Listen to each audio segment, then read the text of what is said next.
Okay အားလုံးပဲမင်္ဂလာပါဆိုတော့ကျွန်တော်ဒီနေ့ဘာလုပ်မလဲဆိုလို့ရှိရင်ဒီ SolidWorks 2021ဒီ Craft version ကို Blow installation ကိုယ့်ရဲ့ laptop မှာလုပ်နေဆိုတာကိုဒါကျွန်တော်ဒီ video မှာပြပြီးတော့မှာဖြစ်ပါတယ်ဆိုတော့ဒီ download ဆွဲလို့ရမယ် link ကိုလည်းကျွန်တော် video ရဲ့အောက်မှာကျွန်တော်ထားပေးမယ်အကုန်လုံးဒီ step by step เนาะ blow သွားအောင်လဲဆိုတာကိုကျွန်တော်ဒီ video မှာပြပြီးတော့မှာဖြစ်ပါတယ်ဆိုတော့ကဲကျွန်တော်ပထမဆုံးစမယ်ဆိုလို့ရှိရင်ကျွန်တော်ပေးထားတဲ့ link ကိုသွားပြီးလို့ရှိရင် zip file ကို download ဆွဲလိုက် zip file download ဆွဲဖို့ဆိုလို့ရှိရင်ကျွန်တော်ဘာရအောင်လဲဆိုလို့ရှိရင်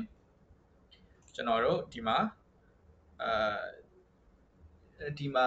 get in topc ဆိုတဲ့ဟာကိုရမယ်ဆိုတော့အကောင်ကျွန်တော်တို့ zip ဖြည့်လိုက်ကြမယ်ဒီကောင်ကိုကျွန်တော်တို့ zip ဖြည့်မယ်ဆိုရင်ကျွန်တော်တို့ဒီမှာ zip ဖြည့်ပြီးသားဒီကောင်ရဲ့ဟိုကတော့1 2 3ဒါပဲโอเคဒါပေမဲ့ကျွန်တော်မှာဖြည့်ပြီးသားဆိုတော့ကျွန်တော်မဖြည့်တော့ဘူးဒီမှာကျွန်တော်ဖြည့်ပြီးသားရှိရဲဆိုတော့အဲ့မှာဘာရမလဲဆိုလို့ရှိရင်ကျွန်တော်တို့ကဒီfolder လေးတစ်ခုရကျွန်တော် passport ရဆိုပြီးတော့ရမယ်ဆိုတော့ကျွန်တော်ပေါ် folder ကိုဖွင့်မယ်ဖွင့်သွားပြီဆိုလို့ရှိရင်ကျွန်တော်ဘာထပ်ရမလဲဆိုလို့ရှိရင်ဒီ SolidWorks 2021ဆိုတာလေးကိုရမယ်ဆိုတော့ဒါကကျတော့ပြန်ပြီးတော့ကျွန်တော်ဒီကောင်လည်းပြန်ပြီးတော့ဖြည့်ပေးရမှာနော်ဖြည့်ပေးရမှာဒါပေမဲ့ကျွန်တော်ကဖြည့်ပြီးသွားပြီဆိုတော့ကျွန်တော်ထပ်ပြီးတော့မဖြည့်တော့ဘူးโอเคဆိုတော့ဒီကောင်လေးရလာမယ်ဒီကောင်ဖြည့်လိုက်လို့ရှိရင်โอเคပြီးလို့ရှိရင်ကျွန်တော်ဒီမှာ solid squad ဆိုတာလေးရလိမ့်မယ် solid squad ကိုနှိပ်ကြည့်လိုက်ပြီးလို့ရှိရင် solid squad ထဲမှာ zip file လေးရှိရဲအဲ့ဒီ zip file ကိုလည်းကျွန်တော်တို့ထပ်ပြီးတော့ဖြည့်လိုက်မယ်ဆိုတော့ဒီမှာဒါပေမဲ့ကျွန်တော်ဒီကောင်ကကျတော့ဖြည့်ပွိုက်ဆိုတော့ကျွန်တော်ထပ်မဖြည့်တော့ဘူးဆိုတော့အဲ့ဒီဝင်လိုက်မယ်ဆိုလို့ရှိရင်ဒီကောင်လေးရလာမယ်โอเคပထမဆုံးကျွန်တော်ဘာစလုပ်လဲဆိုလို့ရှိရင်solid နော် SolidWorks 2021 network serial licensing ဆိုတာကိုကျွန်တော်နှိပ်လိုက်မယ်ပြီးလို့ရှိရင် yes okay ပြီးလို့ရှိရင်ကျွန်တော်ဗာနှိပ်မလဲဆိုလို့ရှိရင် SolidWorks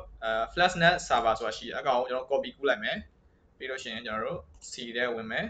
program file ထဲဝင်မယ်အဲ့ဒီမှာကျွန်တော်တို့ copy ကူးတာလေးကိုချလိုက်မယ် okay copy ကူးတာချသွားပြီဆိုလို့ရှိရင်ဒီကောင်လေးထွက်လာပြီဒီကောင်လေးထွက်လာပြီဆိုလို့ရှိရင်ကျွန်တော်ဗာထပ်လုပ်မလဲဆိုလို့ရှိရင်ကျွန်တော် serverဒီကောင်ကို run as administrator ဆိုပြီးတော့ဒီကောင် run လိုက်မယ် okay သူ starting လုပ်နေပြီပြီးလို့ရှိရင်ဒီမှာမြင်ရမယ် SolidWorks flashnet server was started successfully ဆိုရပါတယ်ဆိုတော့ဆိုလို့ရှိရင်ကျွန်တော် enter ခေါက်လိုက်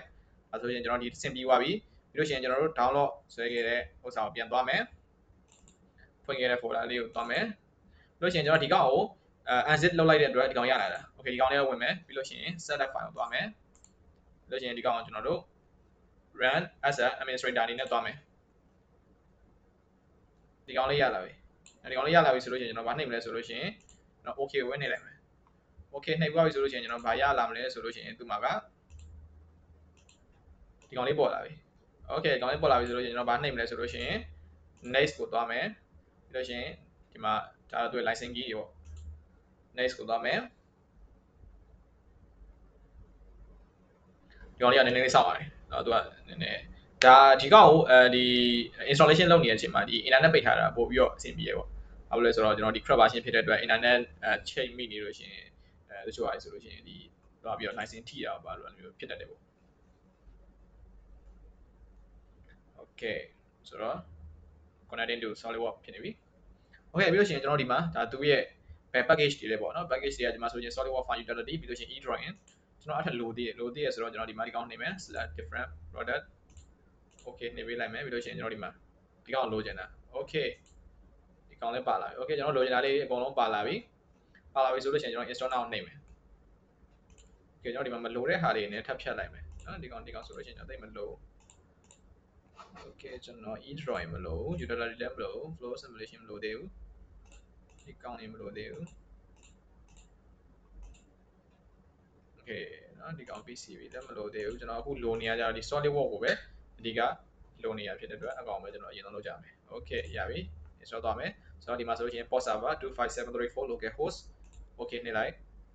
်ဒါဆိုလို့ရှိရင်သူက installation တွေကတွားနေပြီ okay ဆိုတော့ဒါကကြတော့15မိနစ်30လောက်တော့နည်းနည်းစောင့်ပါတယ်ဒီမှာသူပြီးသွားပြီပြီးတော့ကျွန်တော်ဗာနိုင်မယ်ဆိုလို့ရှိရင် finish နှိပ်လိုက်မယ်ကျွန်တော်ဒီမှာ SolidWorks squad တွေက program file တွေက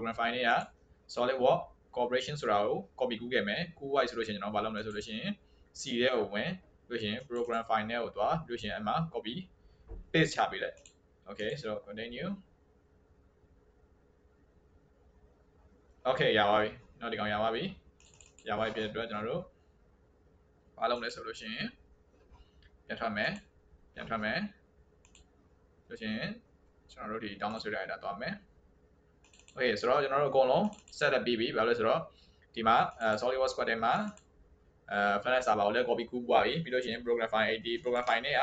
SolidWorks corporation ကိုလည်းကူးပြီးတော့ထည့်ပွားပြီဆိုတော့ SolidWorks เนาะ loader enabler ဆိုတာကိုကျွန်တော်နှိပ်ရမယ်ဆိုတော့အဲ့ဒီကိုနှိပ်လိုက်မယ်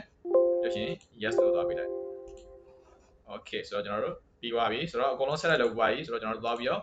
ဖွင့်ကြည့်လိုက်မယ်ဆိုတော့ဒီမှာဟောမှာပေါ်လာပြီကျွန်တော် SolidWorks 2021ဆိုပြီးနှိပ်လိုက်မယ်အဲ့ဒီကိုဆောင်ပေးရတဲ့အတွက်နည်းနည်းဒီဥစ္စာနည်းနည်း fine ကြည့်ရတဲ့အတွက်ဒီဟာဆိုလို့ရှိရင်ကျွန်တော်လည်းအရပါပြီ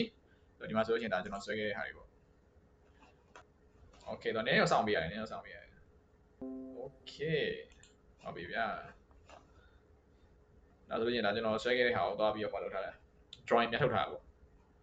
အဲကျွန်တော်အပြင်မှာ project အတွက်လုပ်ခဲ့တဲ့ဟာကိုကျွန်တော်တရားကို design လုပ်ပြီးဆွဲလိုက်တယ်ဆွဲပြီးတော့ဒီပြန်ပြီးပြမှာဖြစ်တဲ့အတွက်ကျွန်တော်ဒီ drawing ဟိုဟာကိုပြန်ပြီးတော့ထုတ်လိုက်တာပေါ့ okay ဆိုတော့ဒါဆိုလို့ရှိရင်အားလုံးအဆင်ပြေမယ်လို့ယူဆပါတယ်ဆိုတော့ကျွန်တော် channel လေးကို like နဲ့ subscribe လေးလုပ်ပေးထားခဲ့ကြပါဦးအားလုံးကျေးဇူးပါ